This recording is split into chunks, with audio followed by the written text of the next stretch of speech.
Good morning, Hong Kong, and welcome back to another episode of Hong Kong Insurance 101. This week, we're going to be exploring the concept of claims.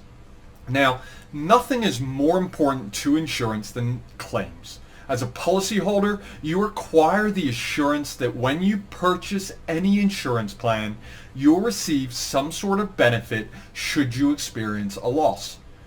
As such, an insurance company's ability to successfully and properly satisfy its claims obligations will be critical to an organization's success. Simply put, no one is going to buy an insurance policy from an insurance company which doesn't settle claims or which takes an unreasonably long time to issue a benefit. Now, in order for a claim to be successfully submitted and handled by an insurance company, it must be valid.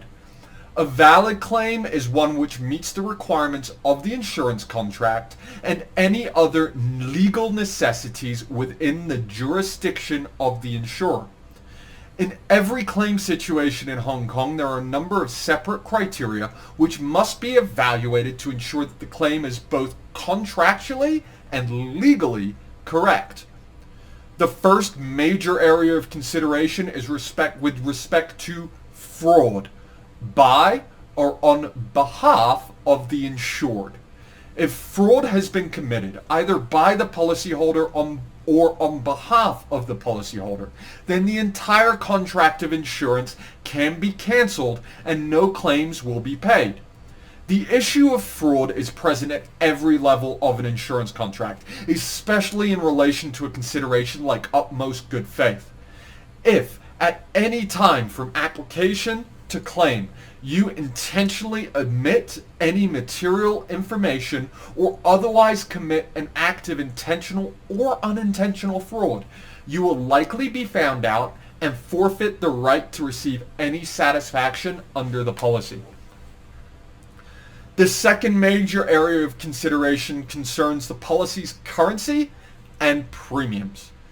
Now, when I say currency, we don't mean the type of money used to pay.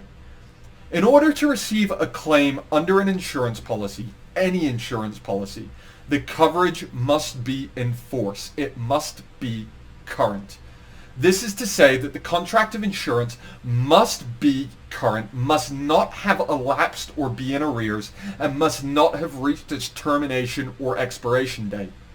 As part of this, you must have paid and been fully paid up on all premiums due for the policy.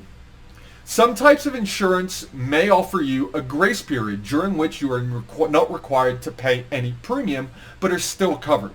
However, if you make a claim and subsequently fail to pay your premium, then the insurer can normally initiate legal action against you to recover their costs. The third and final major criteria with relation to getting your claim successfully processed concerns covered risks and exclusions. Arguably the most important aspect for consideration when ensuring your claims are successful is with respect to the type of risk you've experienced. Is the risk covered under the policy? As a policyholder and under Hong Kong law, it is up to you to prove that the loss you've experienced falls within the policy's scope of coverage. It is also important to state that any claim resulting from an excluded risk will never be covered under a Hong Kong insurance policy. Things like acts of war or terrorism are standard exclusions on most insurance plans. Consequently, if you experience a loss caused by an act of war, unless you've purchased an insurance which covers this peril, it is likely that the claim will be rejected. However, the burden of proving that the exclusion applies to any given claim falls on the insurance company. If the insurer rejects a claim on the basis of an exclusion, then they will need to provide proof for this reasoning. That's us for this week. As always, we hope you have a happy and healthy weekend. Remember to like and subscribe to stay current with all our content as it comes out. And don't forget to ask CCW. We're simplifying your insurance.